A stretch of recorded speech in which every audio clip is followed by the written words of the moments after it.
welcome to Gate TV for the second series of Unlocking the Gate, where I get the opportunity to sit down with people involved with the football club, and I am so excited for this episode.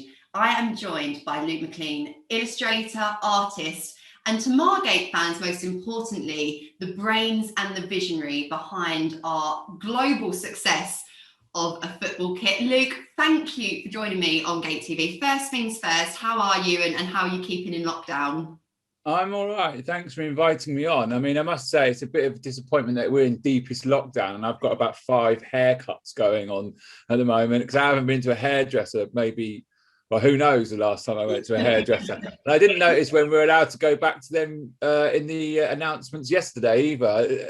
I made a note for you, Luke. We've still got another 5 minutes to go. So this is about as presentable as either of us are going to look. But yeah, I'm all right. I'm working and yeah, you know, I mean, it's dragging on a bit now, isn't it? Really, let's face it. But you know, the end is in sight. And also, I actually had my vaccine last week. Oh, amazing! Or half a vaccine, or whatever it is. But so I don't feel much different, and I haven't grown a second head or anything yet. But it's all part of the, you know, moving forwards. Exactly that.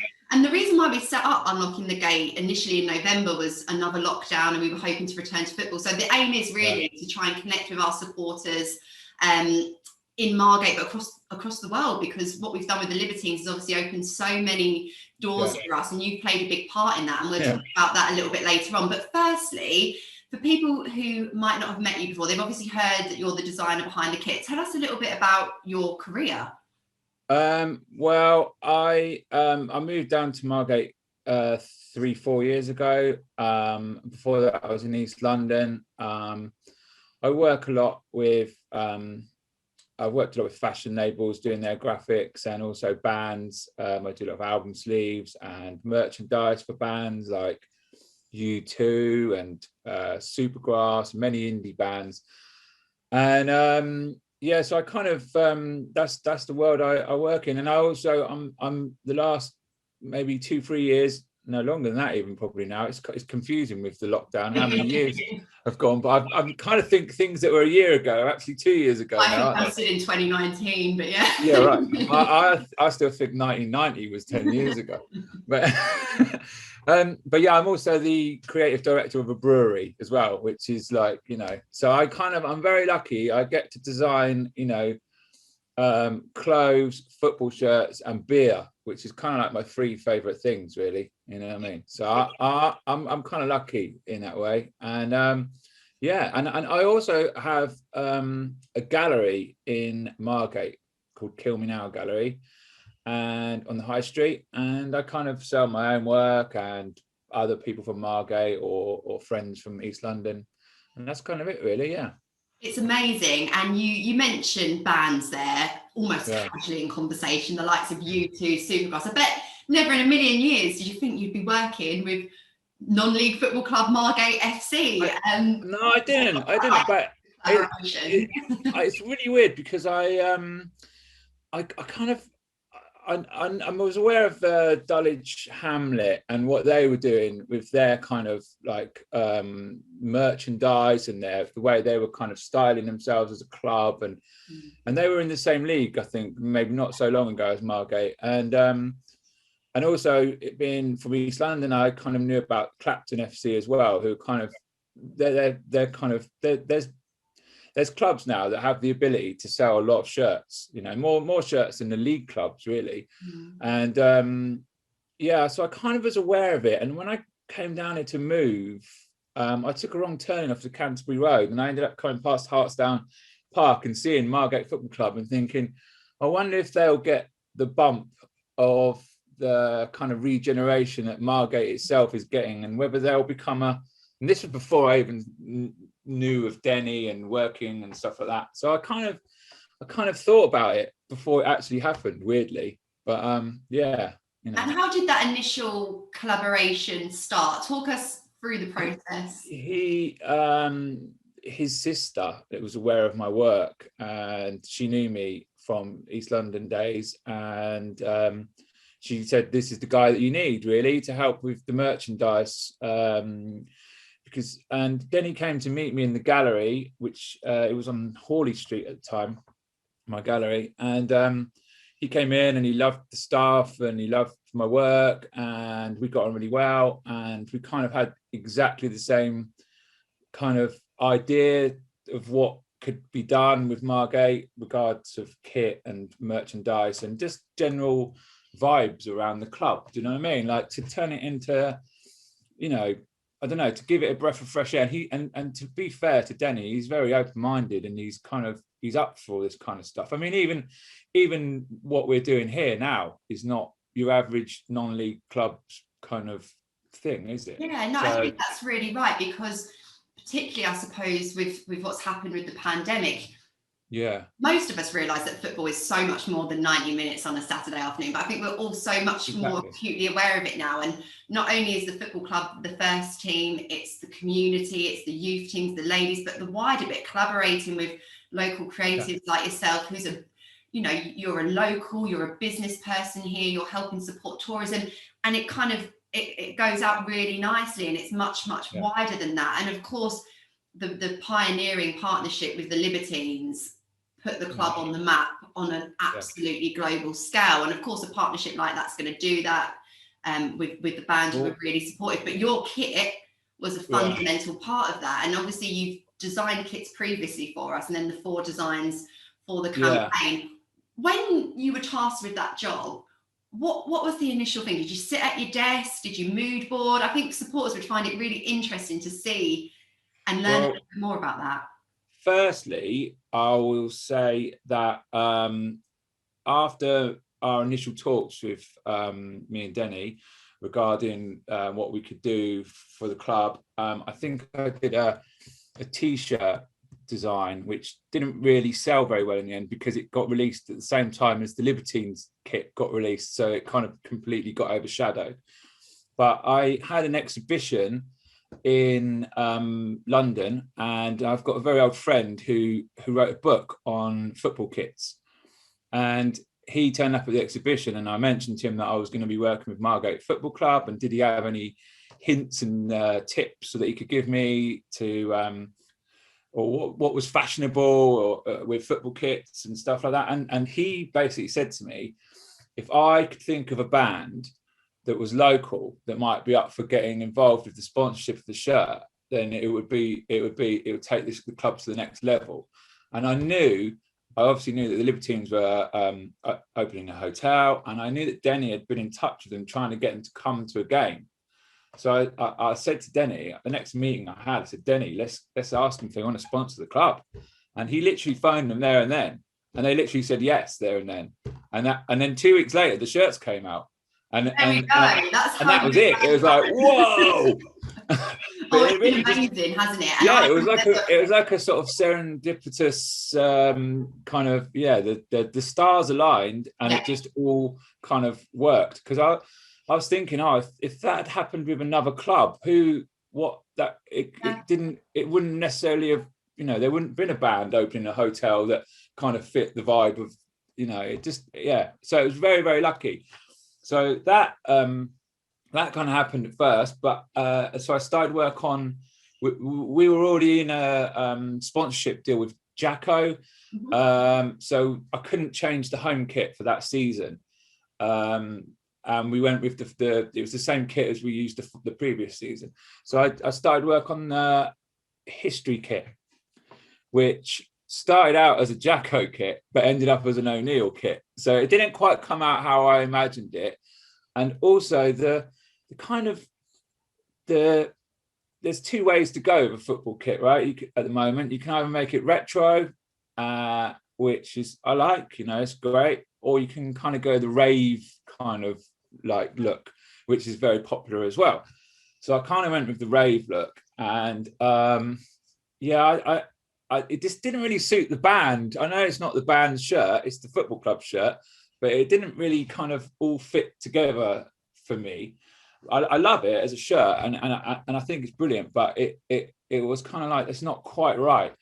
And so when I got the go ahead to do like this season's kit, I kind of I made sure the whole thing just looked like was bringing everything together. Yeah, it worked like as a Libertines shirt, as a Margate shirt, as a whatever. And you know, I give Denny many designs, way too many designs, in fact. But I kind of thought it needs to be. I mean, I live in Cliftonville, and it's pretty gritty around here, and edgy, and you know, scruffy basically. And Margate is a bit scruffy, and the Libertines are a bit scruffy. So I kind of, you know, that's kind of led me down the paint splattered and the graffiti and kind of, you know, and it kind of just came from there, to be honest with you. It's so interesting to listen to that, because you mentioned that grittiness of the local area and creating design that encompasses the football club, the area. It's so much more than a shirt, but the colours. The colours add that kind of electricity and that impetus, which again, probably from my point of view, is a reflection of the exciting developments around Margate. There is a nice energy whenever you go down there. And you know, there's a lot of artists moving down here and kind of stuff. And I just, to be honest with you, I actually wanted the away kit to be the home kit. I was adamant that the away kit should be the home kit. And Denny was like, no way, it's got to be the other way around. And I went with it, and he was right, you know.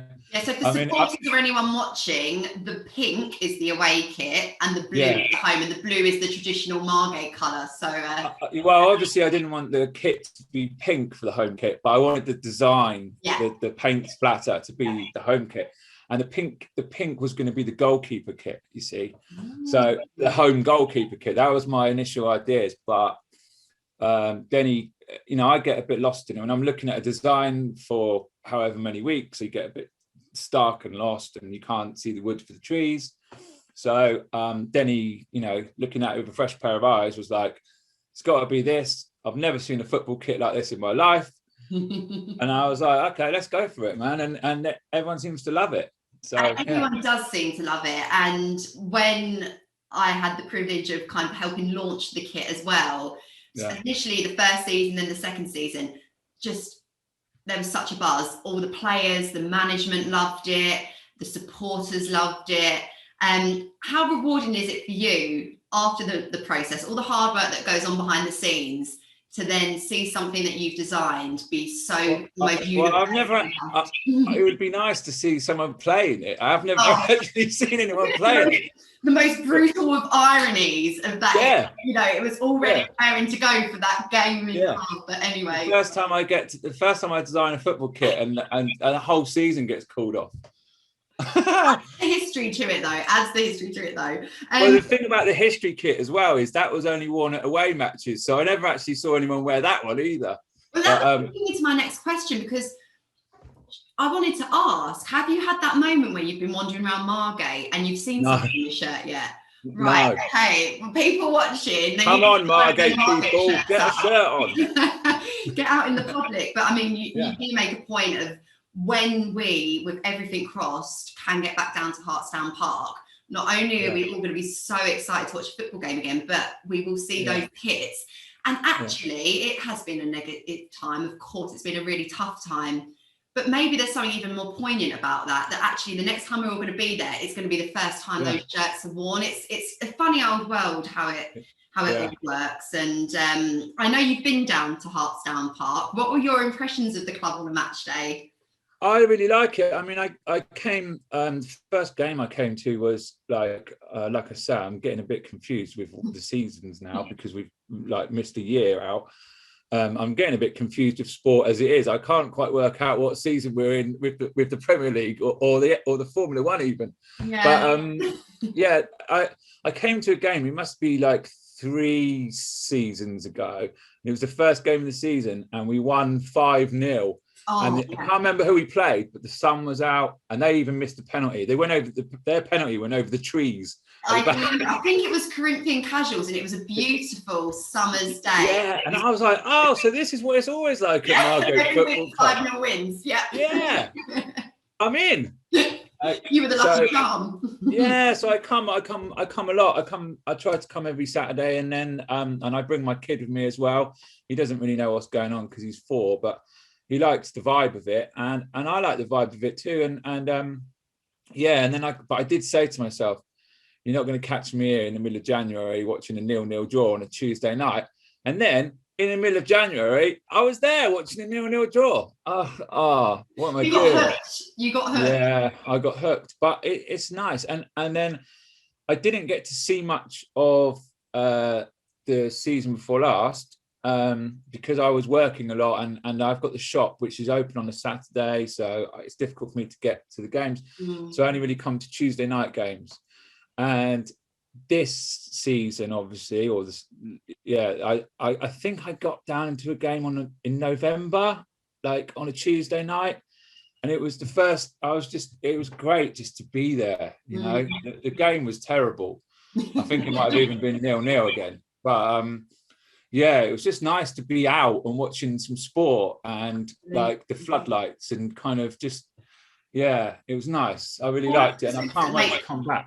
Yeah, all of those things that make the non-league experience, and I think we're all just so desperate to be there because, like I say, it's there. You go to watch your team win, lose, and draw, but for most of us, there's a little bit more than that. It's about seeing your colleagues, your friends, the players, having a pint afterwards. Socially, it's such a big exactly. That it was really nice, and I you know, next time they'll be wearing my kits, so you know, that it's going to be kind of mind blowing, really. Hopefully, anyway. Yeah, everything crossed. They will, you know, we will play football again. Yeah. I haven't got a clue when. I must admit, we weren't doing that great this season, so I wasn't that bothered when it got kind of stopped. But yeah, you know, I miss it, and it's yeah, you know, it needs to come back for people's kind of. It helps with people's sanity, right? Absolutely, and I think for everyone involved, it is a case of starting now and then hoping that will be the season, because I think that was part of the problem as well, wasn't it? Not knowing if teams were coming and going, and just, crazy circumstances, but hopefully the worst is behind us. And whilst it has been this period, you've certainly still been keeping busy, and we've got a bit of an exclusive for people, haven't we? A new bit of kit that I will leave you to do the honours to introduce and to explain as it comes up on screen. Well, so it's the kind of training top. It's a design that, again, is connection to Margate. So it's got the wave design on it. I did think about, this was one of the sort of designs that we thought about using for the actual home kit, but I'm glad that we went with this this training top. And it's got the different Libertines logo, and it just looks great. There we go. Look, hot off the press. I feel so lucky. Yeah, pulled a few. You look amazing. I mean, I love the colours. Nice wardrobe change. Exactly. Ta-da. I love the logo there, and the way that it's, again, quite a lot of people like the sort of tailored sewn-on crest, but in terms of wearability, this is amazing. And also on the back, you've got the Time for Hero, so it's got some really lovely touches to it as well. Well, that's kind of one of the things that I'm kind of trying to do in my work, is put a lot of detail in it that people, to me, it's all about the detail. It makes a difference between something being good and great. And it looks amazing. I can't wait for people to be wearing them. I can't wait to see someone wearing one walking around Margate. Absolutely, it will happen. And for supporters or anyone tuned in who wants to ask a question, are these available for sale? Yes, they are. Head to the Margate website, check out our social media channels. What's going to happen is there will be a pre-sale period from now until March, and once all the orders are collected, our friends at O'Neill's will produce them all, and then there's about a 6 to 8 week time before they arrive at your doors, obviously with COVID and factory restrictions and so on. But I think this will be lovely for those games in pre-season where you need to take an extra layer with you. They look absolutely amazing, and these will be the warm-up tops for the players. They're part of the travelling kit as well. And again, it's one of those cruel ironies. 20 of them were waiting for the players in November. It was part of their kit. They just recently got the tracksuits, so it's another thing to add to our list of things to look forward to when football returns. And it's been so amazing, Luke, to hear about the creative process, to also understand as well how heavily invested you are in the area, because I think for a lot of Margate supporters, the thing that they always ask is, how did the relationship with the Libertines come about? That's what everyone asks me when I do some work for Margate. But the fact that it was someone local who's lived in the area, who's understood what the football club's about and wanted to be part of something really special, I think fans will take something away from that. And I'm totally on board. And I've cursed my son with now having to support Margate for the rest of his life. I love it. Fan recruitment. And one of the questions that I've asked every single guest of Unlocking the Gate revolves around your kits. So I'm going to be intrigued to see what your answer is. So out of the 4 designs that you did for us for the 2021 campaign, which of the 4 is your favourite and why? Oh, I knew you were going to ask me that. That's like trying to pick my favourite child. Which I've obviously got a favourite child. No, I think it's the away. I think it's the pink away kit. But you know what? I haven't actually seen anyone wear it yet either. That's the other thing. Like, so we'll see. It's really popular with the players. I think most of them have asked for pink, and I've been lucky to see photos of all of the kits. Yeah. And the one thing I would say is just the vibrancy, the colour pops so much. Yeah. And I can't wait. I'm envisaging it now, like that summer's day, like you said, with Corinthians casuals, that kind of opening day of the season, might be before, who knows, blue skies, the sound of the seagulls, and the Margate team will I mean, I've got to say that O'Neill done an amazing job as well, and I know people do like the kind of sew on badge and the kind of iron on numbers and all that kind of stuff, but that's another reason we were able to do what we could do, is because the printing techniques have kind of moved forward so much in the last few years, and this is the way football kits are made now, and it enables someone, a club of our size, to be able to produce a top like what you're wearing there, I mean, they're such special pieces, and they're really unique as a collection, and the fact that they look great. But even particularly the thing I love with the history kit is that fans could be a part of it. They had their name on it, and it's something to treasure. It's something to pass down, like you say. It's wonderful, and I think it took me a long time to write all those names. You've got achy hands and writing them all out. But I think on behalf of Margate supporters, everyone associated with the club, I think it's an opportunity for me to say thank you to you for helping. You're welcome. I'm glad you guys like it. And to learn a little bit more about it on this episode. It's been really, really eye-opening. And I am sure if people spot you in Margate and they're wearing the kit, they'll give you a little wave, they'll say hello, and obviously they can visit you at the gallery as well. We'll put all the links in the comments notes on the channel. I want a pint, not a wave. There you go. Right. Well, we will see you at the Hartsdown Park Bar soon. Thank you so much, Luke. And thank you to you for tuning in to this episode of Unlocking the Gate. Do make sure you subscribe to GATEtv, because you will get alerted when the latest episodes are coming up. Until then, take good care. Bye, Charlotte. Thanks, Luke. See you later.